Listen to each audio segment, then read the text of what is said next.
అందరికీ హనుమాన్ జయంతి శుభాకాంక్షలు. జై శ్రీరామ్. హనుమాన్ జయంతి అని అనసూయని చూపిస్తుందని అనుకుంటుర్రా? కాదు, ఈమె కొత్తగా ఒక ఇల్లు కొన్నదంట. కొనుక్కొని గృహప్రవేశం కూడా చేసింది. చేసిన తర్వాత ఆ ఇంట్లో చాలా రకాల పూజలు చేసి ఇట్లా హోమాన్ని కూడా కాల్చిందంట. ఆ హోమంలో నుంచి ఎగిసిపడే మంటల్లో ఆంజనేయ స్వామి సాక్షాత్కరించినట్టే కనిపిస్తుంది చూడండి. నాకు కూడా కనిపించింది.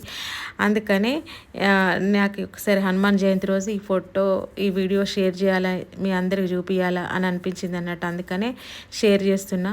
ఆంజనేయ స్వామికి శ్రీరాముడు అంటే చాలా ఇష్టం కదా. మనం ఆంజనేయ స్వామిని నేరుగా మొక్కపోయినా శ్రీరామ రామ రామేపి రమ రమ మనోరమ సహస్రనామ తత్తుల్యం రామనామ వరాని అనే మంత్రాన్ని కూడా చదువుకున్నా కూడా ఆంజనేయ స్వామి ప్రసన్నం అనేది మనకు జరుగుతుంది.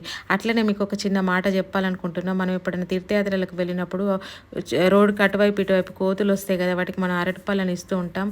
కానీ చూసి ఇవ్వండి. ఎందుకంటే మనం ఇట్లా వెహికల్లో నుంచి ఇసిరేయగానే పాపం కోతులు రోడ్డు మీద కురుకొస్తాయి. కానీ వెనకాల నుంచో ముందు నుంచి వచ్చే ఏ వాహనాలైనా గుద్ది వాటికి ఏ ప్రమాదం జరగకుండా చూసుకోండి. జై శ్రీ